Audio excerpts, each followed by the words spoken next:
Olá, pessoal, eu sou Rose Alves, do Pod Concurseiro. Seja muito bem-vindo a mais um episódio e com o apoio do estúdio Como Passei, que eles cederam o espaço para o Pod Concurseiro realizar as gravações em São Paulo, a custo zero. Isso é maravilhoso. É uma ajuda ao projeto, que é um trabalho voluntário para ajudar pessoas que são beneficiárias do Bolsa Família e que estudam para concursos públicos. E hoje, 16 de agosto de 2025, completamos 107 bolsas, doadas em toda a história do Pod Concurseiro até então. E continuamos contando, que é um projeto que nasceu para dar certo, ajudar muita gente. E também tem a página do Instagram, @podconcurseiro, que você pode acompanhar os cortes, o conteúdo, dicas de estudo. E o podcast ele é dividido em várias temáticas, Tem a temática de falar sobre a gestão de pessoas, inovações do serviço público, trazer pessoas do serviço público para falar as atuações, além das carreiras públicas para incentivar o concurseiro do outro lado que está na dúvida de qual carreira seguir e trazer pessoas mais vocacionadas para o serviço público, e também técnicas de estudo.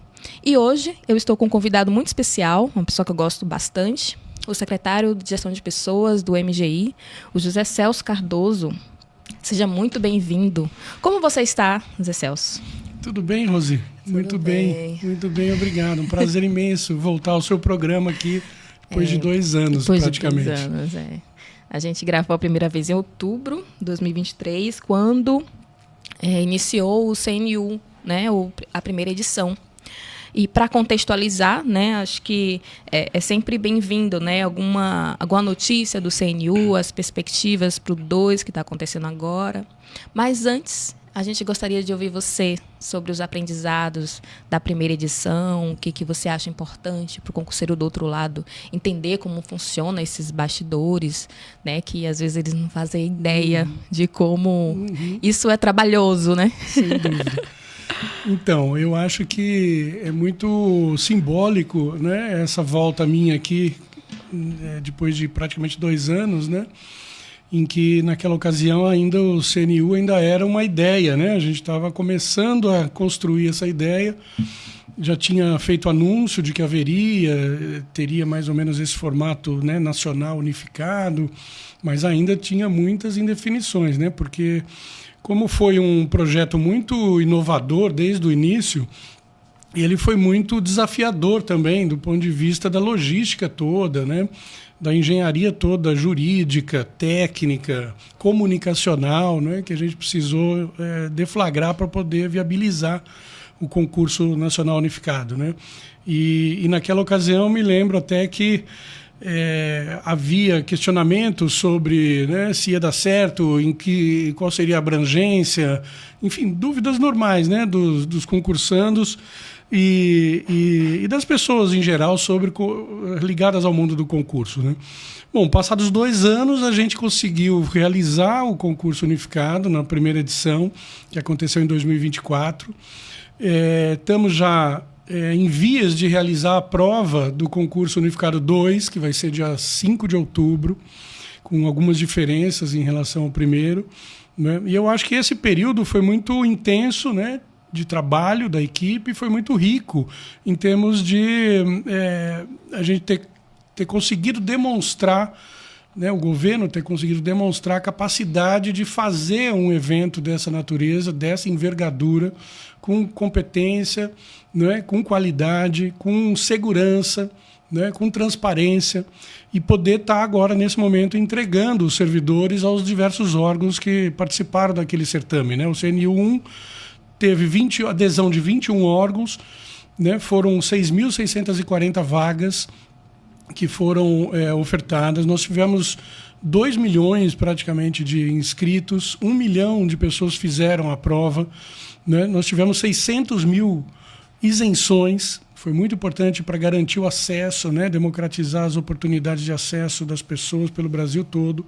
A prova foi feita em 228 cidades, nas 5 regiões do Brasil, escolhidas por uma metodologia muito interessante, produzida pelo IPEA, que garantiu que as pessoas se deslocariam o mínimo possível das suas residências, das suas cidades, né? Houve inscritos de 5.555 cidades do Brasil, né?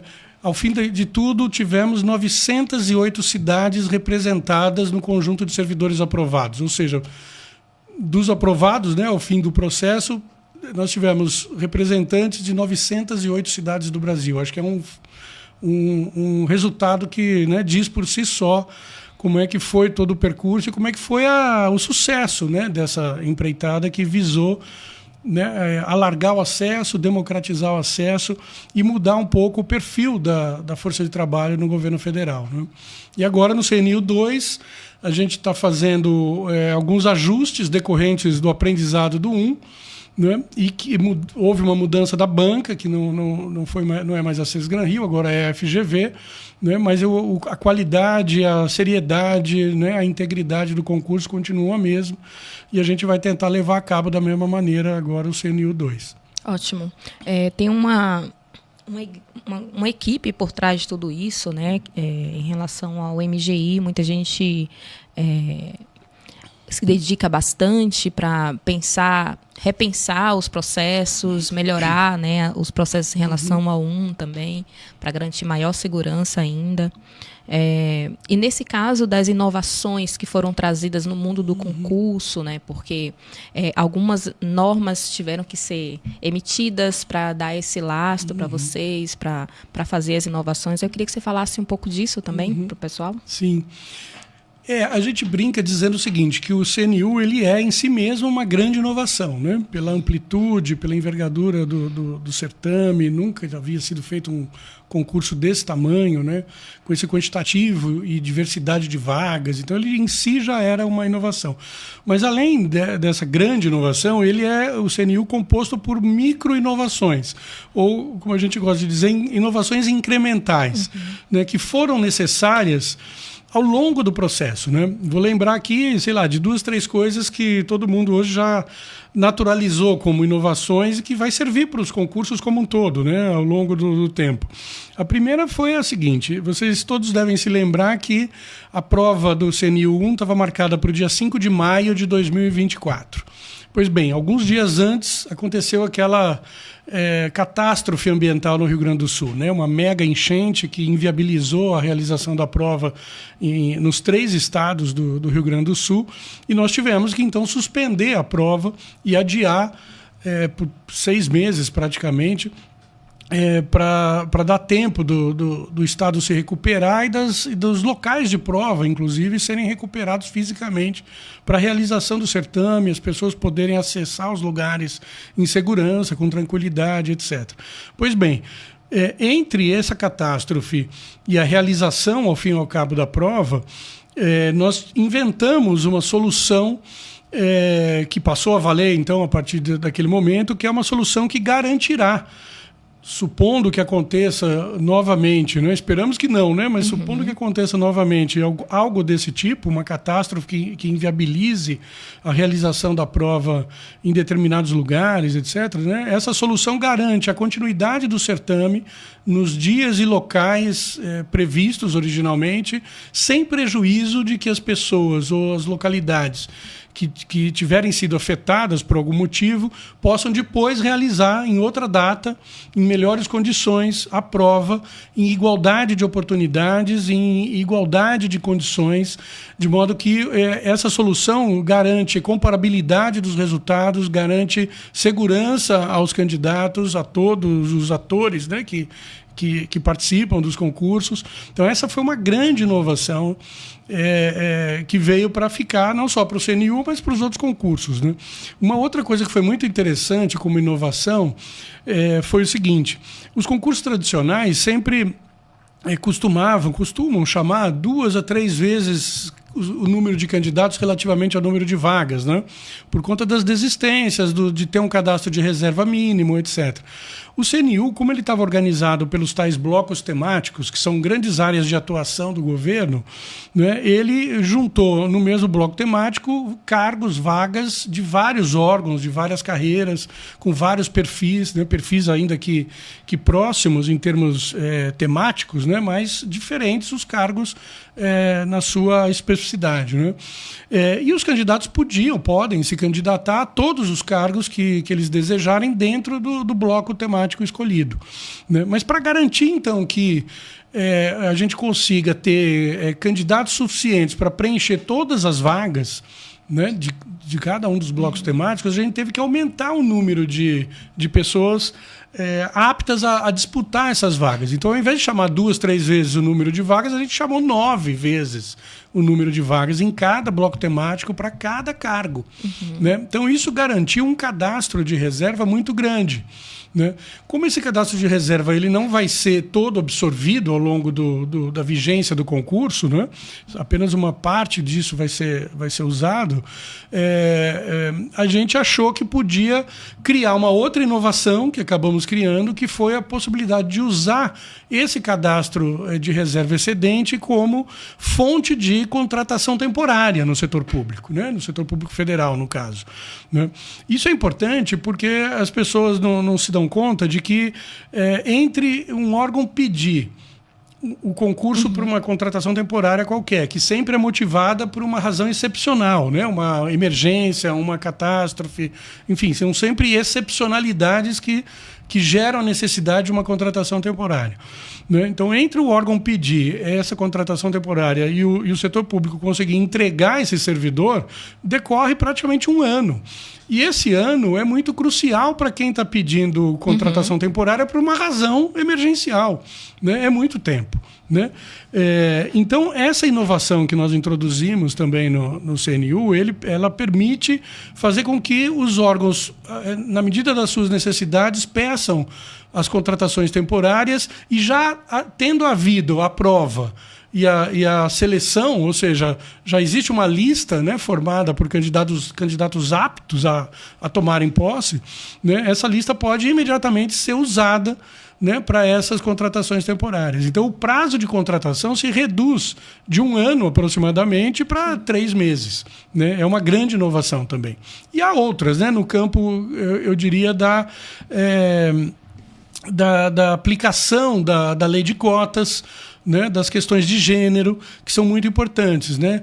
Então, no caso do CNU1, né, nós fizemos uma aplicação muito inclusiva da lei de cotas, né? Porque também os concursos, tradicionalmente, faziam o quê? Eles chamavam os candidatos que tinham se inscrito pela cota, né? E, na verdade, mesmo esses candidatos tendo nota para passar na concorrência ampla, eles eram chamados pela cota. Então, isso limitava a quantidade de pessoas àquele mínimo / máximo, né, previsto na lei. Né? O que nós fizemos, e os outros concursos passaram a fazer também igual. Né? Os candidatos que se inscrevem pela cota, vários deles possuem nota suficiente para passar na concorrência ampla. Então, eles são classificados na concorrência ampla, né? O que permite fazer com que mais candidatos cotistas sejam chamados até se preencher o quantitativo de vagas. De modo que também no CNU1 o resultado mostra que nós tivemos um percentual acima dos 20%, que era o mínimo naquela ocasião, né, previsto em lei. Nós tivemos um percentual acima de 20% de pessoas negras, por exemplo. E também tivemos, né, cotas para a população indígena, né, para a população com deficiência.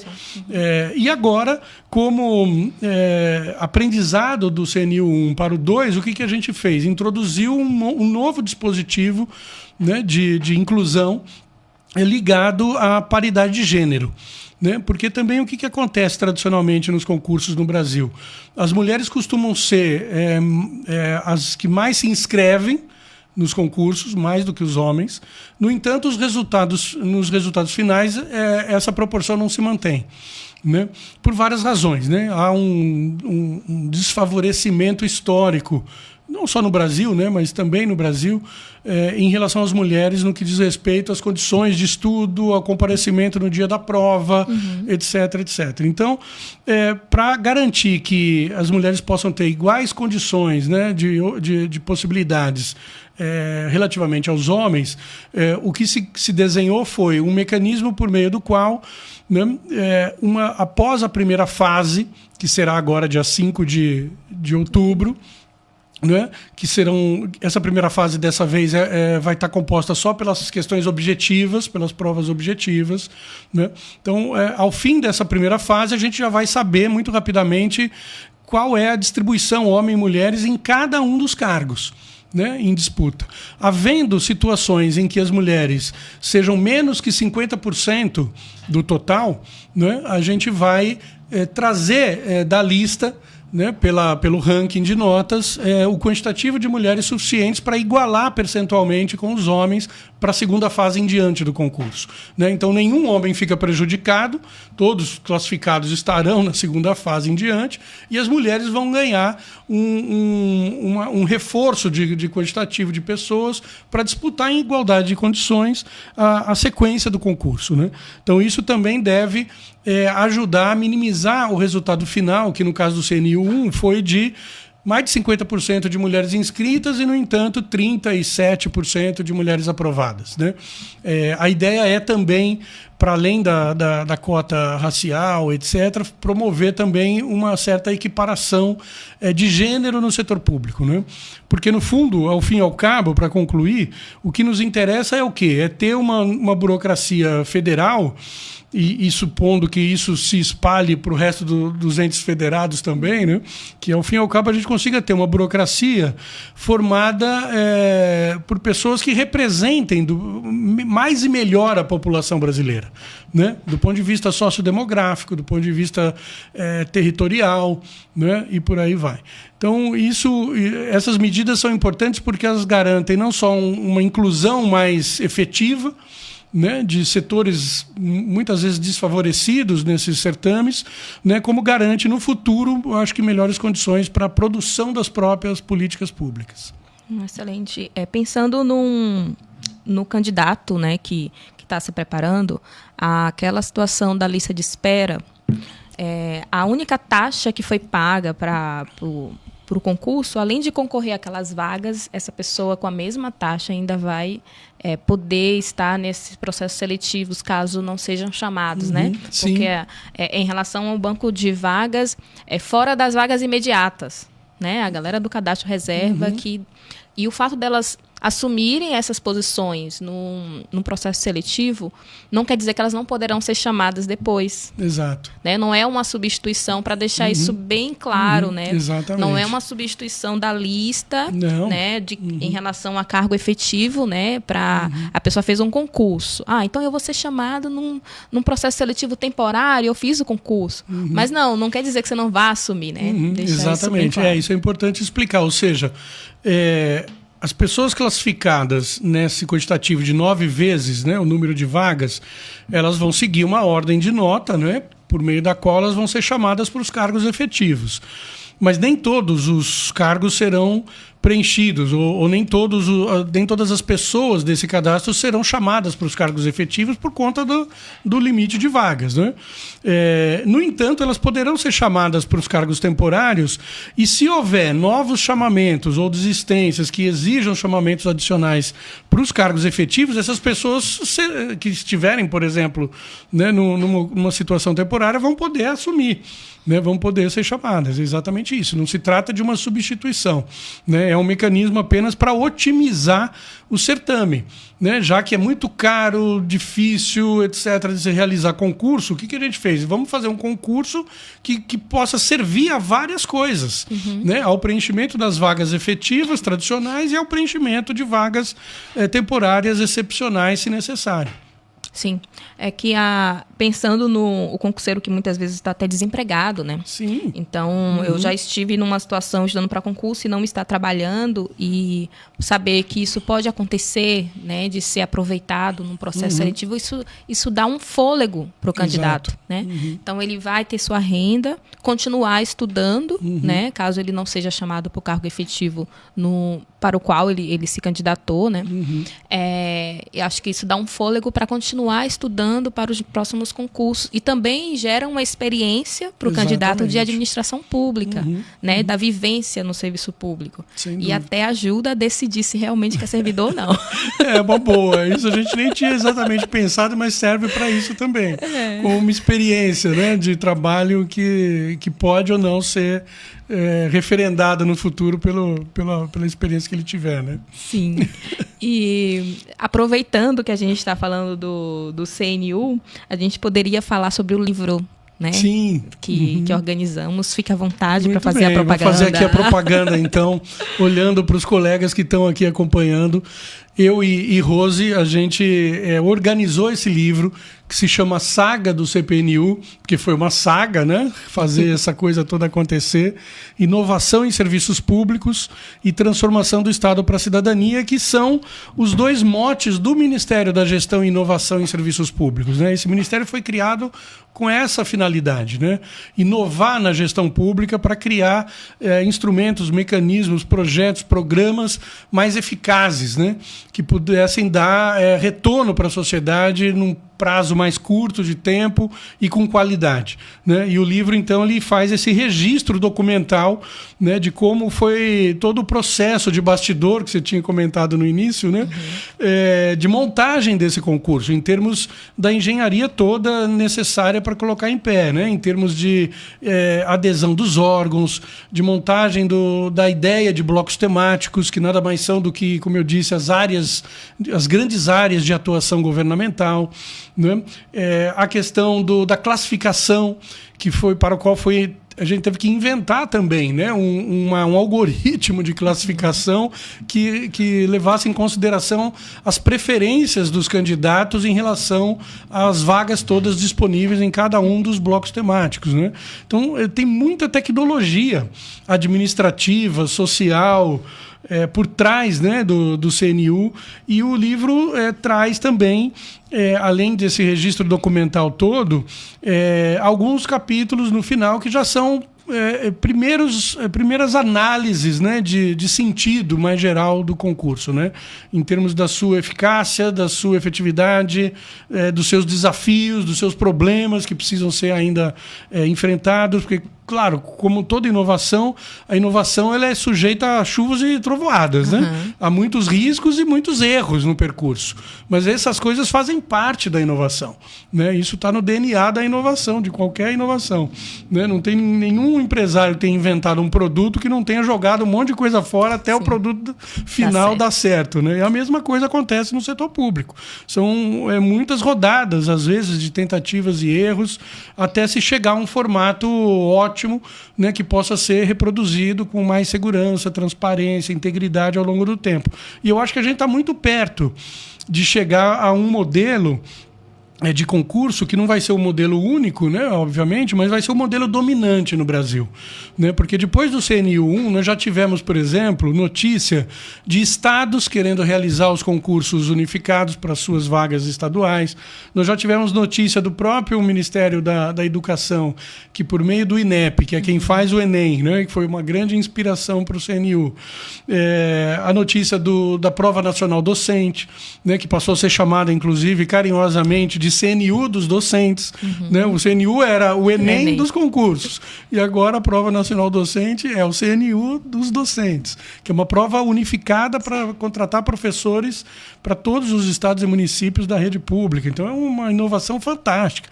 Então é uma inovação que tem muito potencial de ser replicada em outros poderes, em várias unidades da federação, para determinados públicos ou finalidades específicas. Então a gente acredita que esse vai ser um modelo dominante de contratação pública no futuro. Porque não deixa de ser às vezes tem órgãos com carreiras muito parecidas, né?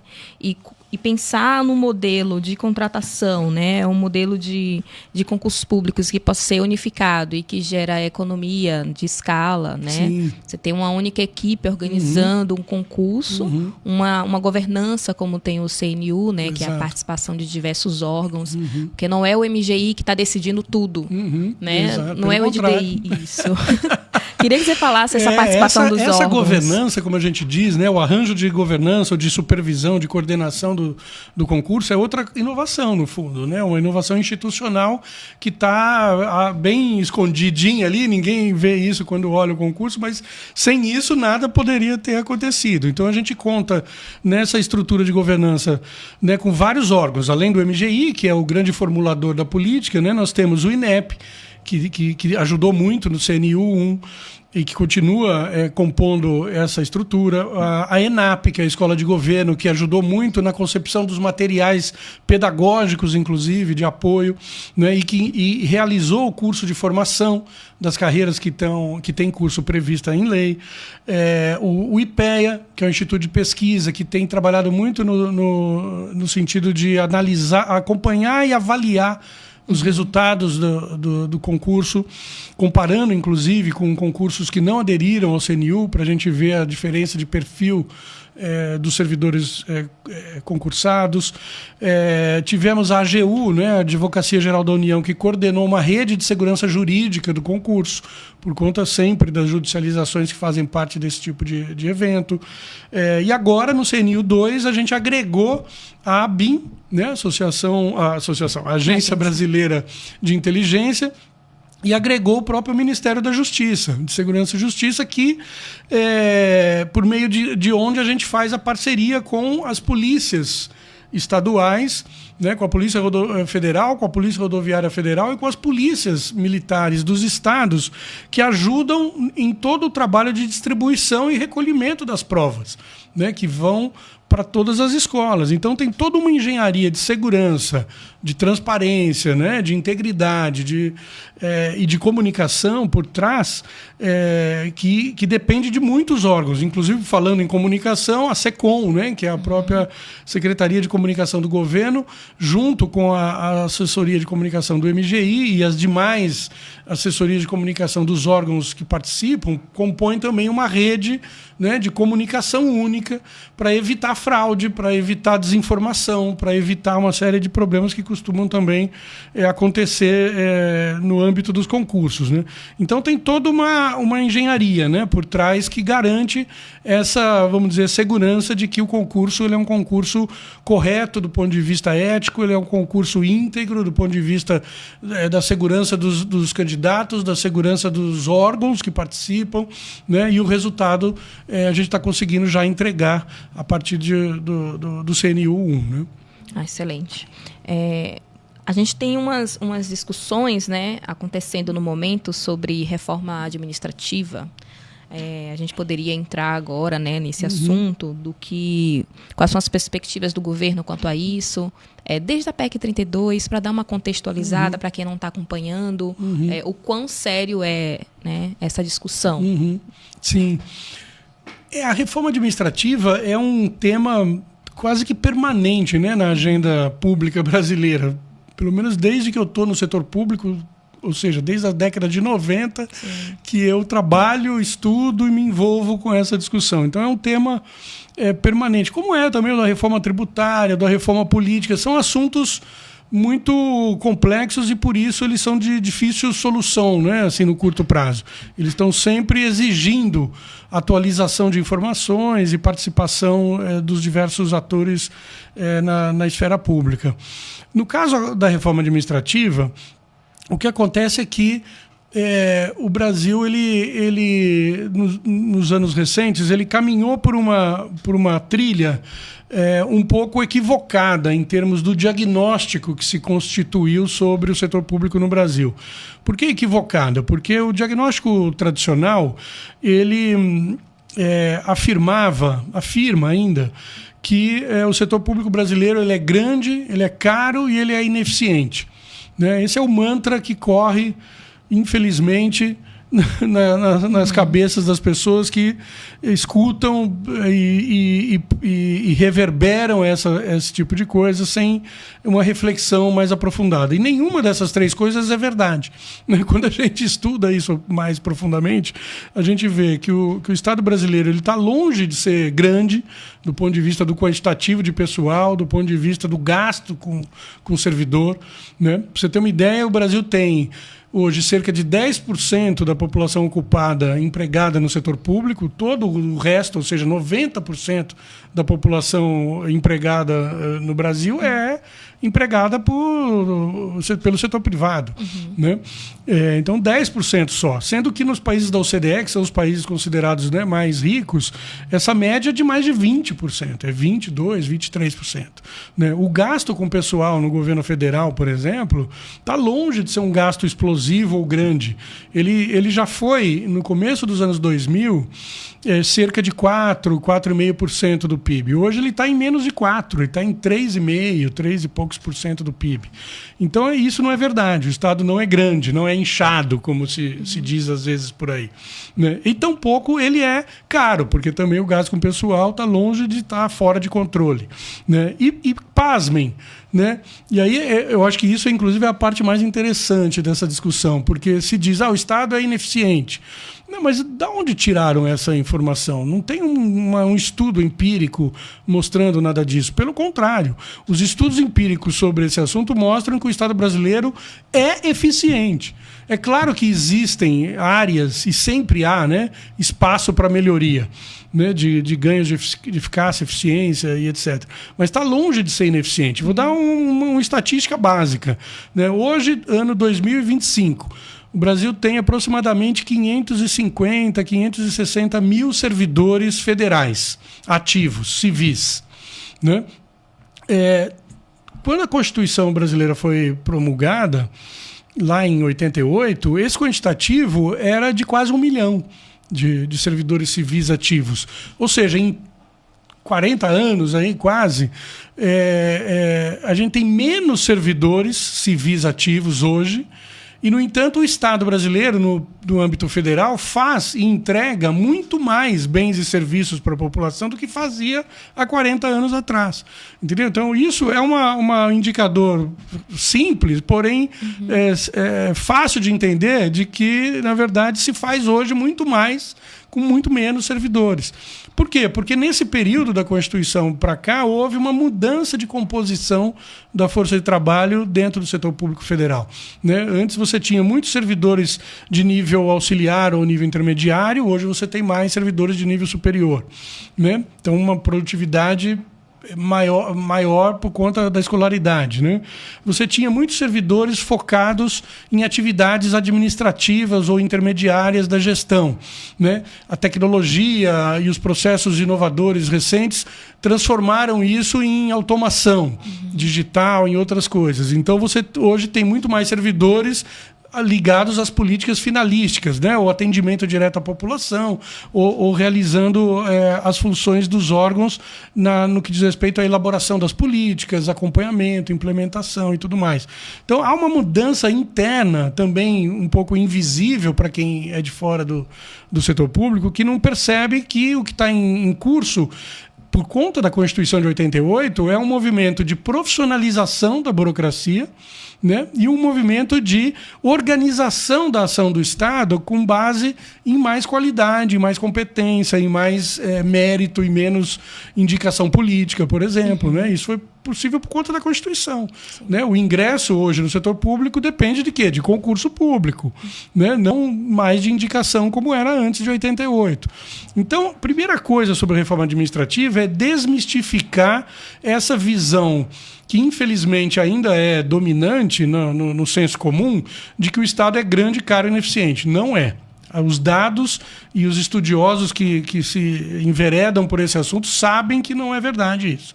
Bom, ocorre que por causa dessa visão distorcida do setor público, há um conjunto de propostas que derivam dessa interpretação equivocada que são muito ruins. né? Porque se o diagnóstico é ruim, as propostas são ruins, né? Que você falou da PEC 32, né? Que foi a tentativa de reforma administrativa do governo Bolsonaro, né? Que estava baseada nesse diagnóstico ruim, portanto, a proposta daquela PEC era ruim. Qual era a proposta? Era fazer uma reforma de natureza fiscalista, porque se o governo é caro, né? Se o diagnóstico era de que o Estado é caro, qual que é a solução? Cortar o gasto. Então era fiscalista. Se o diagnóstico era de que o governo era ineficiente, qual é a solução? Privatizar. Então era privatista. E se o diagnóstico era de que o servidor tinha aquela fama, né, de marajá ou de vagabundo e não sei o quê, né, a solução é qual? É demitir servidor. Então, quais eram as 3 características, são ainda hoje, das propostas que decorrem dessa visão equivocada? As propostas são fiscalistas, porque visa reduzir o gasto e não melhorar o desempenho do Estado. Privatista, porque não acredita na capacidade do Estado de fazer as coisas que precisam ser feitas e acha que o mercado pode fazer mais e melhor, o que nem sempre é verdade.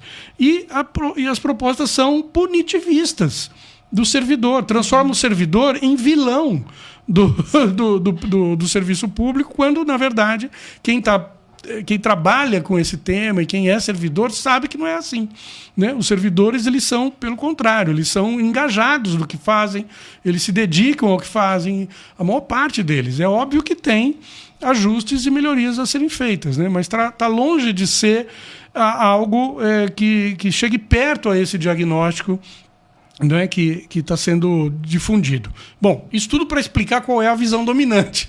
Agora deixa eu falar 1 minuto sobre qual é a alternativa a essa visão dominante, então, que está equivocada do nosso ponto de vista.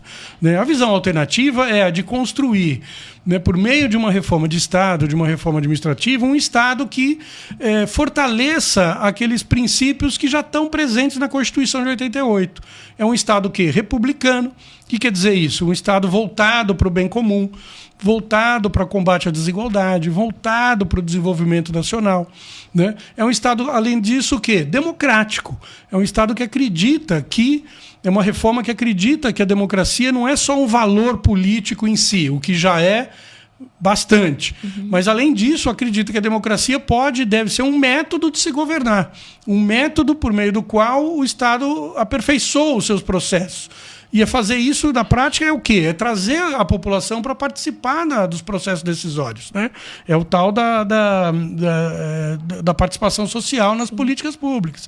Isso é fundamental, isso está no centro da nossa proposta, né, de reforma administrativa, para tornar as políticas, inclusive, mais aderentes às necessidades da população. E, sendo assim, mais eficazes, né? E ao longo do tempo mais efetivas em termos da sua capacidade de transformar as realidades e combater os problemas e tudo mais, né? E, por fim, é uma reforma que valoriza o servidor, ao invés de criminalizar o servidor. Tá certo? Não dá para esperar um serviço público melhor se o diagnóstico é de que o servidor não trabalha e precisa ser punido, né? Precisa ser avaliado e de preferência, demitido. Né? Essa tônica da reforma tradicional, ela está equivocada. Né? Nós precisamos fazer o contrário, nós precisamos profissionalizar a função pública, né? Garantindo a estabilidade, garantindo as condições de trabalho, boa remuneração e tudo mais, e valorizar o trabalho que o servidor faz. Né? O setor público brasileiro tem muitos bons exemplos de servidores abnegados, dedicados, que fazem o seu trabalho com competência, com qualidade, pensando no bem maior e tudo mais. Qualquer pesquisa de percepção sobre isso vai mostrar que isso é verdade, né? Então, apostar no Estado republicano, apostar na democracia e apostar na valorização dos servidores são os 3 eixos muito diferentes, diria eu, opostos aos eixos tradicionais que estão sendo aí propagados, que garantirão uma reforma do Estado de fato inclusiva, né? Sustentável, soberana, democrática e por aí vai, né? Eu acho que tem uma agenda importante de trabalho a ser feita e a gente quer contribuir com esse debate.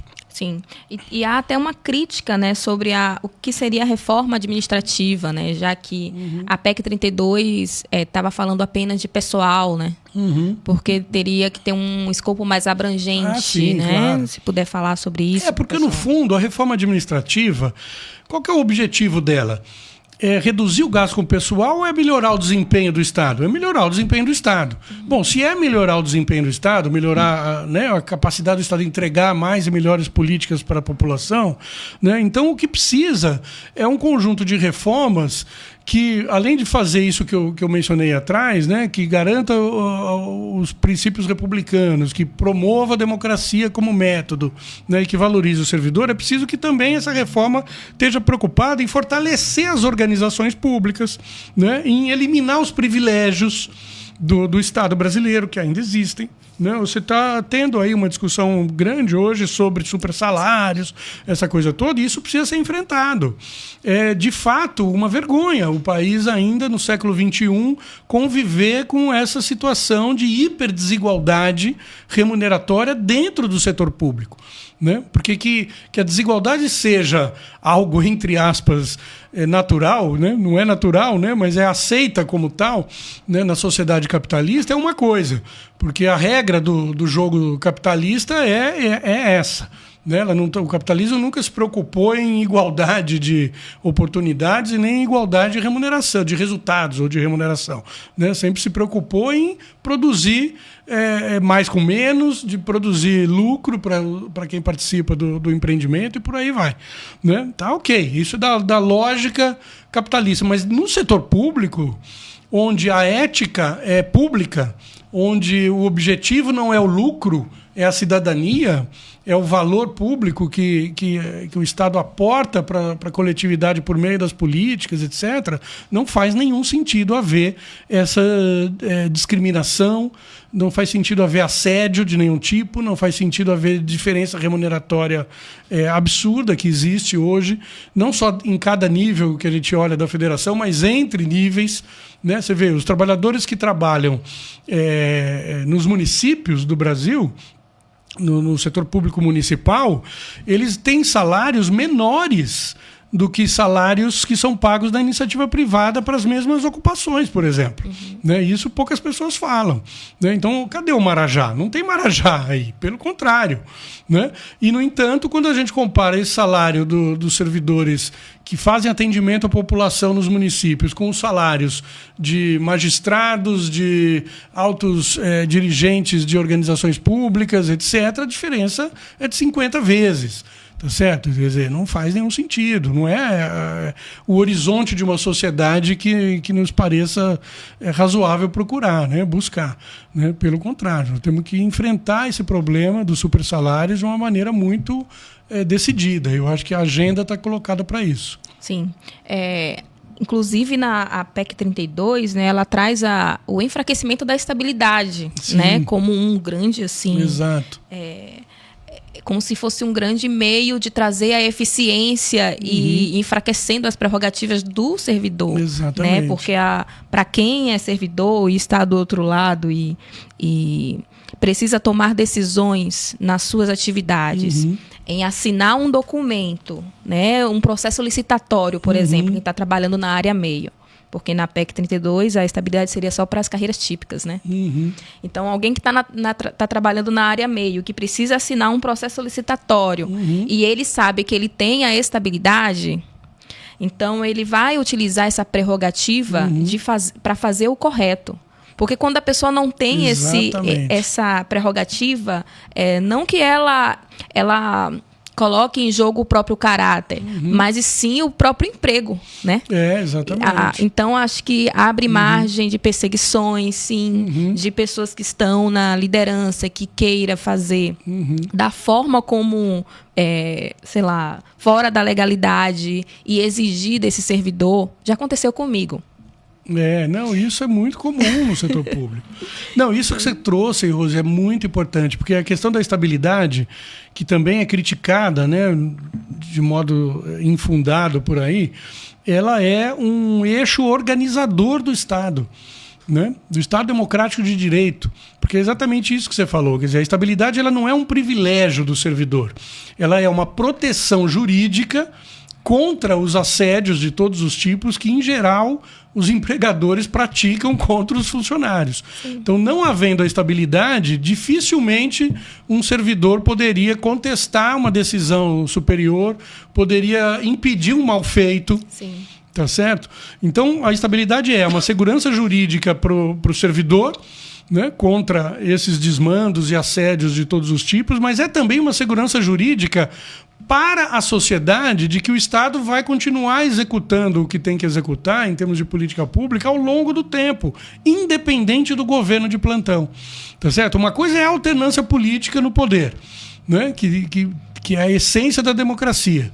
Né? Outra coisa é o leque de políticas constitucionais, né, de preservação dos direitos, de proteção social, de proteção ambiental, de garantia da cultura, etc., etc., que precisam ser contínuas ao longo do tempo, permanentes ao longo do tempo, independente do governo de ocasião, né, e que só podem ser garantidas por meio da estabilidade que é garantida aos servidores, porque são os servidores que implementam e transferem, né, a política pública de geração em geração, de governo em governo. Sem a estabilidade, isso seria praticamente impossível de ser garantido num país muito ainda heterogêneo, injusto, desigual como o brasileiro. Então, a instabilidade cumpre um papel estruturante do Estado, estruturante das relações sociais no Brasil e das relações entre o mercado e o setor público no Brasil. Sim, e é importante para a sociedade entender isso, né? Porque o que é vendido para as pessoas que não têm o acesso a conhecer melhor o serviço público por dentro, né? Acaba ouvindo falar, né? Ah, não, então o servidor público tem a estabilidade, ele não está fazendo o próprio trabalho e sim se encostando no Estado, né?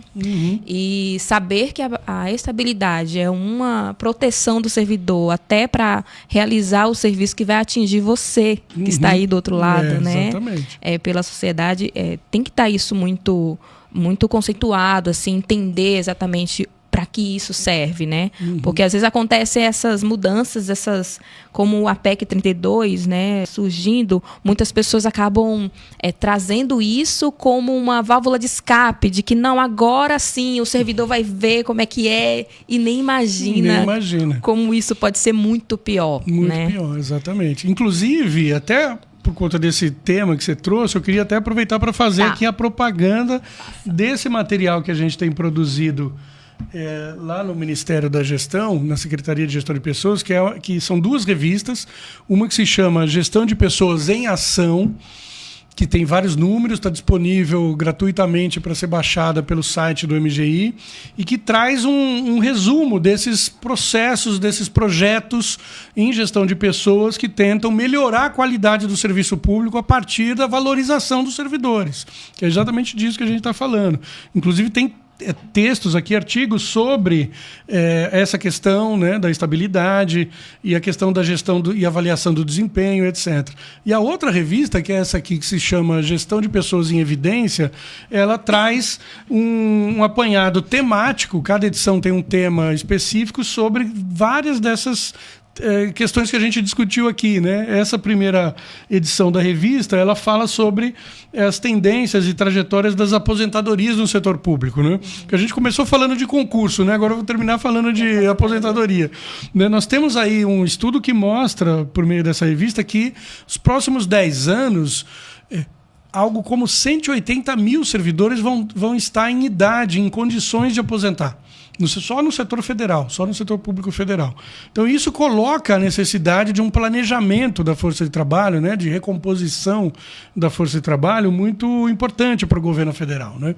E é justamente com base nesse tipo de trabalho, né, que organiza as informações em evidências claras e robustas em termos de qualidade e consistência dos dados, que nós estamos tomando decisões sobre os concursos, por exemplo, né, em termos de que vagas abrir por quais razões, em que áreas e tudo mais. Então, eu acho que é um material que também ajuda muito a sociedade, de modo geral, e por que não dizer os concursandos, né, em particular, a entender o que está sendo feito no mundo da gestão de pessoas e dos concursos e do serviço público no âmbito federal brasileiro. Excelente. Inclusive, o nosso livro ele também pode ser baixado gratuitamente pela internet. Vou colocar o link abaixo desse episódio para que você também possa ter acesso. E quem ainda não participou dos lançamentos, né, que nós já fizemos em Brasília, Sim. Fizemos 2 aqui em São Paulo. Fala aí como é que tem sido essa experiência para você. Pois eu nunca fui um especialista nesse assunto, na verdade, né, de concurso, né? Eu me envolvi com esse tema por conta desse trabalho de coordenar a montagem, a logística toda do concurso público nacional unificado, né? Como secretário de gestão de pessoas lá no MGI, e tive que aprender, né? Aprender fazendo.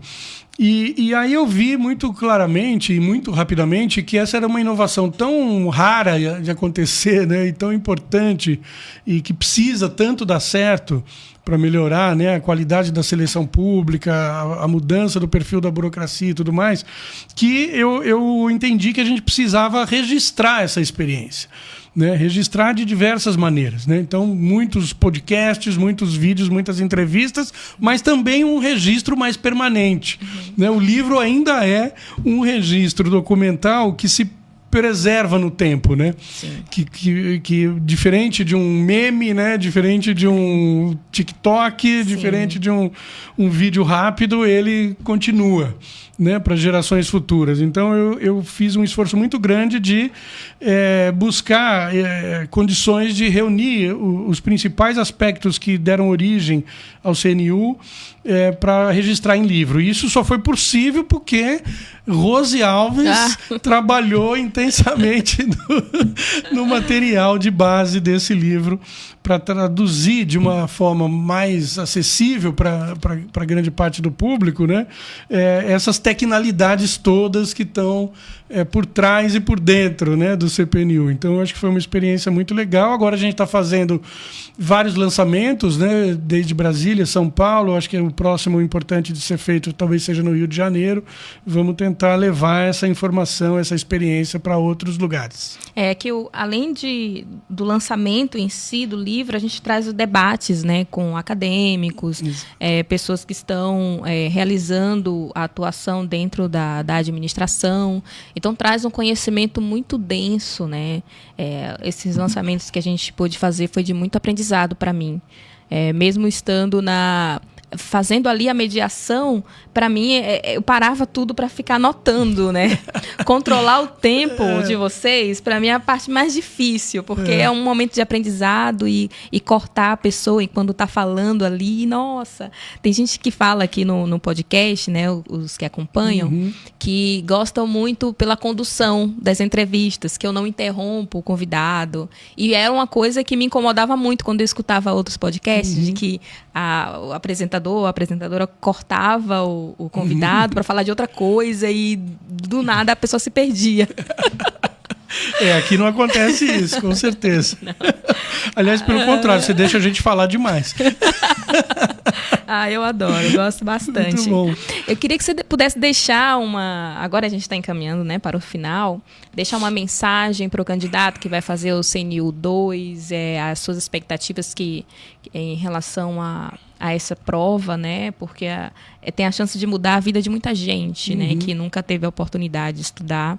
Na primeira edição, eu até participei de uma iniciativa da FUNAI, da associação, que eles montaram um curso para os povos indígenas. Exato. Exclusivamente. Aí eles me procuraram para entender como é que poderia fazer, como uma consulta assim mesmo. Aí eu participei dando aula também, e tudo aquilo foi muito gratificante para mim, né? Poder cooperar. Eles fizeram também arrecadação para ajudar essas pessoas a se deslocarem para as provas. Que, né, Sim, na região norte era um desafio, né? Isso. Aí eu gostaria que você deixasse um recado para esse candidato que está na busca, né, da tão sonhada aprovação e a expectativa da administração para receber essas pessoas.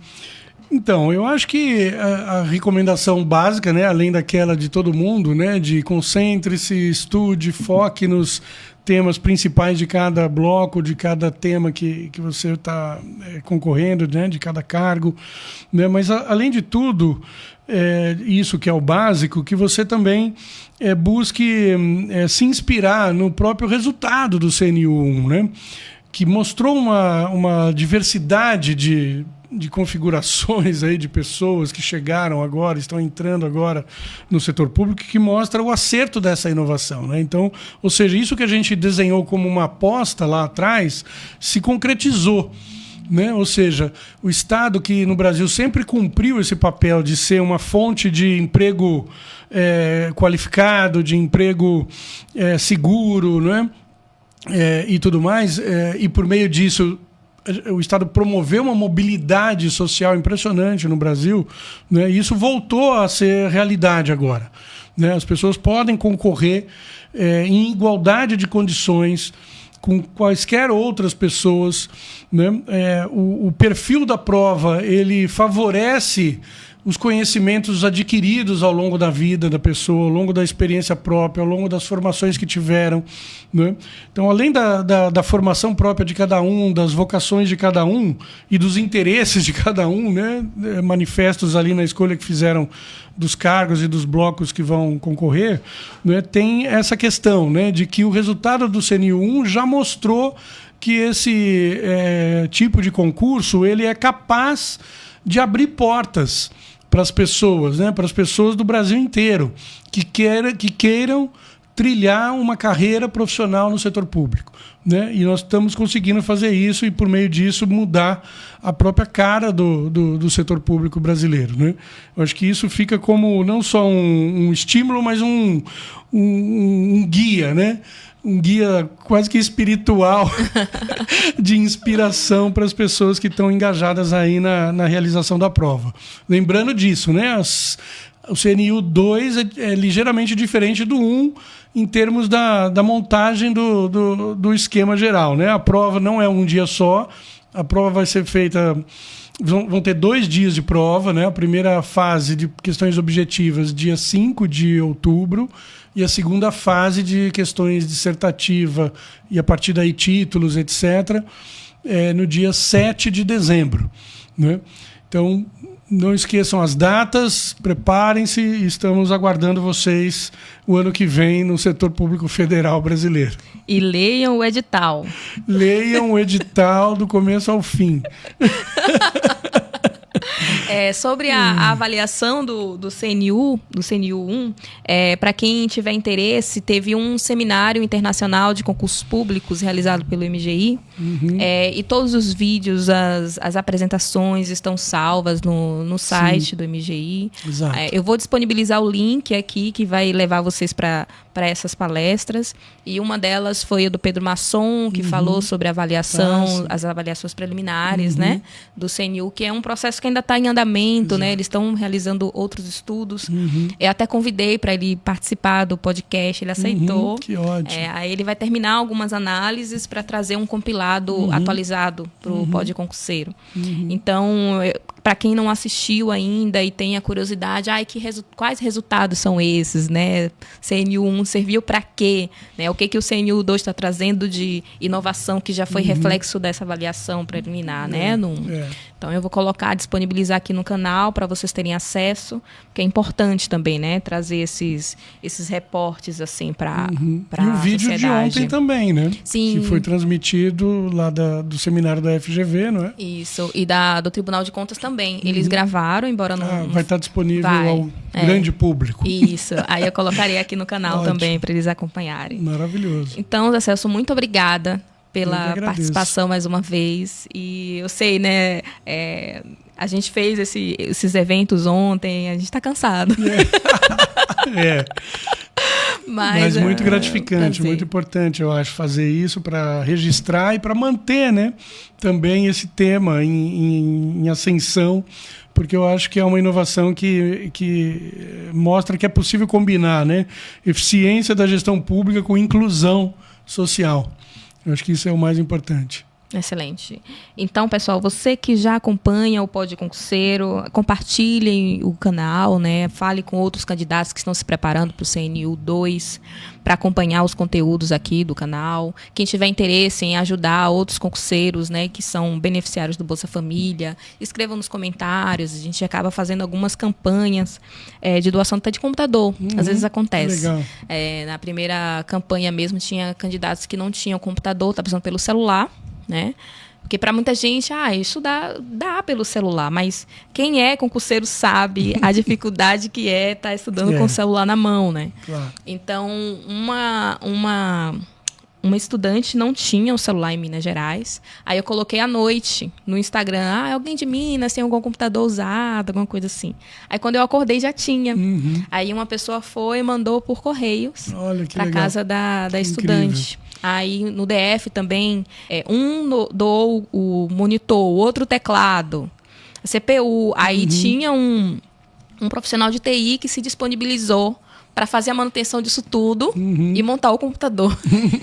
E aí montamos o computador, aí a estudante teve acesso lá no DF. Então a gente continua fazendo essas coisas para ajudar esses estudantes e, quem sabe, né, eles poderem usufruir efetivamente das políticas afirmativas, porque a partir do momento que eles começam a se preparar com material de qualidade, que todos os outros também têm acesso, eles podem usufruir exatamente, né, dessa vaga que foi reservada a pessoas negras, a pessoas com deficiência, e até mesmo a isenção, porque não é apenas... Isso já é um grande passo, né? Não precisar pagar porque você é inscrito no CadÚnico para fazer uma prova. Mas estar preparado... É a fonte, assim, né? Você vai se preparar para o concurso, você se candidatou, você se inscreveu, você teve uma taxa mínima, no caso do CNU, por exemplo, para quem não é do CadÚnico, e poder se preparar com material de qualidade. Então, esse é o eixo do Pod Concurseiro, né? Ajudar essas pessoas democratizando esse acesso. Então, se inscrevam no canal, compartilhem os vídeos, que isso ajuda muito a entregar o conteúdo e ele crescer cada vez mais e poder ajudar mais pessoas. Tá bom? Então, muito obrigada e até o próximo episódio. Até, parabéns.